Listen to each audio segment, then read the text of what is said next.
Շուտով կլռանա մեկ ամիս ինչ Իրանի դեմ պատերազմը շարունակվում է։ Իրանը այս ընթացքում ցույց տվեց, որ պատրաստ է համաչափ ձևով հակահարվածներ տալ ԱՄՆ-ին եւ Իսրայելին, եւ դրա արդյունքը թե Օրմուզի նեղուցի փակ լինելն է, թե ծոցի արաբական երկրների թիրախավորումն է։ Հիմա Թրամփը հայտարարում է, որ առայժմ ժամանակավորապես հետաձգել են էլեկտրակայաններին եւ ատոմակայաններին հարվածները եւ որ Իրանի հետ բանակցություններ են գնում, թեև Իրանը դա հերքում է, բայց այս պահի դրությամբ դատելով իրավիճակից պատերազմը երկարաժամկետ դառնալու հեռանկար ունի, թե ամեն դեպքում ԱՄՆ-ն փորձել է դուրս գալ սրանից, որտեղ չի կարողանում որևէ արդյունքի հասնել։ Նայեք, այս պահի դրությամբ ակնհայտ է, որ ավելի շատ գնում է երկարաժամկետ պատերազմի սցենարը։ Իհարկե ԱՄՆ-ն փորձում է այդ իրավիճակում գոնե գտնել ինչ-որ ելքեր, որ կամ ասենք ինչ-որ ժամանակավոր հրադադար լինի, կամ ասենք ինքը փորձի ստեղծել այնպիսի իրավիճակներ, որպեսզի չկորցնի վերջնական վերահսկողությունը իրավիճակի նկատմամբ մեկ, եւ ըստ դրա, այսպես ասած, չկորցնի իր արաբական եւ եվրոպական դաշնակիցներին երկու եւ փորձի նավթի գները ինչ-որ առումով պահել ինչ-որ գծի վրա։ Դրանով են պայմանավորված այս հայտարարությունները։ Այսինքն իրեն պետք է այս պահին վերցնել ինչ-որ պաուզա, որպեսզի կարողանան մշակել նոր ստրատեգիա։ Այն ստրատեգիան, որով իրանք մտան պատերազմ, ակնհայտորեն տապալվել է։ Առաջադրված որևէ նպատակի իրանք չհասան։ Իրանի ռեժիմը խարխլվելու փոխարեն ավելի կարծրացավ, այն մարդկանց փոխարեն, ովքեր պատրաստ էին ինչ-որ առումով բանակցությունների, դրանց փոխարեն եկել են իշխանության այն ռադիկալ թևը, որը ընդհանրապես մերժում է որևէ բանակցություն, դրա հետ միասին պետք է հասկանան մի կարևոր բան։ Այն մարդիկ Իրանում, ովքեր դեմ էին, օրինակ այդ նույն ատոմային ռումբի ստեղծմանը, այսօրվա դրությամբ չկան։ Դրանք բոլորը սպանվել են ԱՄՆ-ի եւ Իսրայելի կողմից։ Եվ այս իրավիճակում իհարկե ԱՄՆ-ն փորձում է վերցնել ինչ-որ, գիտեք, պաուզա, որպեսզի կարողանա մշակել նոր ստրատեգիա։ Իրանը դա հոյակապ հասկանում է եւ դրա համար նայեք ինքը ցանկացած բանակցությունների առաջարկ մերժում է։ Իրան պետք է կամ վերջնական ինչ-որ մի տարբերակ, որը կբացառի ապագայում իր նկատմամբ նորանոր ագրեսիաները, կամ իրան շատ ավելի ձեռնտու է ռազմական գործողությունների շարունակումը։ Այստեղ կա շատ կարևոր ստրատեգիական հարց։ Եթե ԱՄՆ-ն եւ Իսրայելը չեն կարողանում հասնել այս պատերազմի արդյունքում իրենց նպատակին, ինչքան էլ որ դա տևի, Իրանը ավելի ուժեղացած է սրանից դուրս գալու, չնայած իր ունեցած կորուստների։ Ստացվելու է, որ Իրանին պարտության մատնել ջախջախել չկարողացան։ Եվ հետեւաբար Իրանը ավելի կոշտ է դառնալու եւ այդ թվում տարածաշրջանին իր խաղի կանոններն է թելադրելու։ Սա արդյոք հուշում է այն մասին, որ ԱՄՆ-ն եւ հատկապես Իսրայելը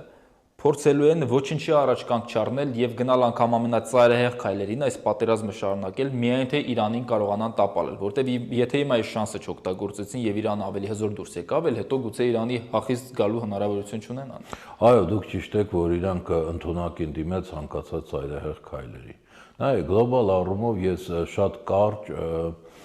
երեք մի հատ գրառում էի արել սոցիալական ցանցում, որը կարող եմ մոտավորապես ներկայացնել։ Նայեք, այսօրվա դրությամբ գլոբալ առումով գնում է պայքար ԱՄՆ-ի եւ Չինաստանի միջև, թե ով կլինի համաշխարհային հեգեմոնը։ Ինչ որ առումով Ռուսաստանը, Իրանը եւ մնացածը հանդիսանում են Չինաստանի պրոքսիները։ Օրինակ Ռուսաստանը Իրան-Ուկրաինայի պատերազմը հենց որ ինքը մտավ, եթե ինքը շատ բարեհաջող կերպով այդ պատերազմը վարեր, շատ արագ բլիցկրիգային ինչ որ առումով կարողանար ջախջախել, ինքը ինչ որ առումով կդառնար Չինաստանի համար նախկին ՍՍՀՄ-ի տարածքում եւ եվրոպական նախկին սոցիալիստական ճամբարում, այսպես ասած,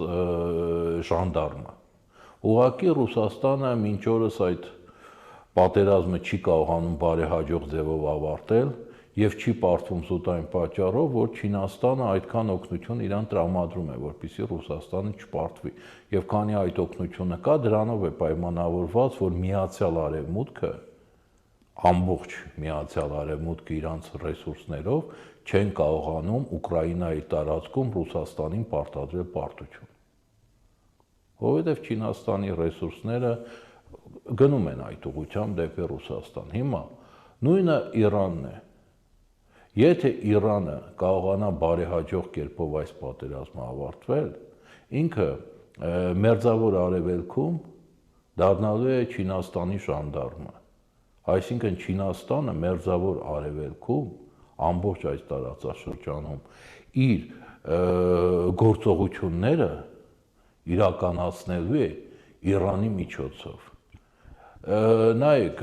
այս ուղղությամբ են ուղղված ընդհանուր նաև ստրատեգիան։ Օրինակ, հենց որ Իրանը խփում է, ասենք, արաբական երկրներին, ում անվտանգության երաշխավորը ԱՄՆ-ն է։ Սրանով ինքը ցույց է տալիս, որ արաբական երկրներ, Կատար, Սաուդյան Արաբիա, Էմիրատներ եւ այլն, Բահրեյն եւ այլն, ձեզ պետք է նոր երաշխավոր։ Հին երաշխավորը չի կարողանում ապահովել։ Նույն դրա համար այդ ճանապարհին հասնելու համար օրինակ իրանց պետք է նույն ասենք Իսրայելին դնել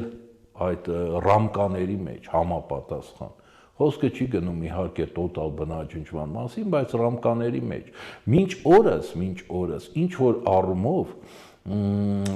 վերջի 100-ամյակում սկզբից Բրիտանիայի, հետո ԱՄՆ-ի ժանդարմը դա Իսրայելն էր։ Իսրայելի միջոցով էին կարողանում արաբական երկրներին ստիպել, որպեսզի իրանք նավթային, գազային եւ այլ պաշարները համապատասխան ձևով սկզբից տրամադրեն Բրիտանիային, հետո տրամադրեն ԱՄՆ-ին։ Հիմա գլոբալ առումով այդ խաղի կանոնների համար է գնում պատերազմը։ Թե ինչպիսի այդ հին մոդելը կշարունակի աշխատել, թե չէ, արդյոք կստեղծվի նոր մոդել, թե չէ, եւ ինչպիսին կլինի նոր մոդելը։ Դրանով է պայմանավորված եւ հակառակորդ կողմի եւ Իրանի համապատասխան ստրատեգիաները։ Դրա համար Իրանը պատրաստ է այդ խաղակարգի վրա դնել ամեն ինչ։ Դրա համար ինքը վարում է բնաջնջողական պատերազմ եւ քանի ինքը Չինաստանը, նո ինչ որ առումով նաև Ռուսաստանը իրեն օժանդակում են եւ տրամադրում են, քանի այսպես ասեմ, քանի ինքը ունի ռեսուրսներ, ինքը այս պատերազմը շարունակելու է եւ թույլ չի տալու այն դադարացնել։ Ինքը հոյակապ հասկանում է, որ եթե ինքը այս պահին դադարացրեց պատերազմը, ինչպիսի ծանր իրավիճակ իր համար կստեղծվի եւ այդ առումով ինքը որևէ ցանկություն չունի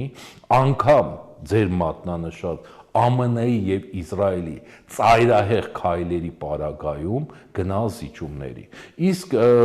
այդ առումով դուք իհարկե ճիշտ եք։ Առաջինը ես չեմ բացառում, որ եթե շարունակում են այս ձևով զարգացումները,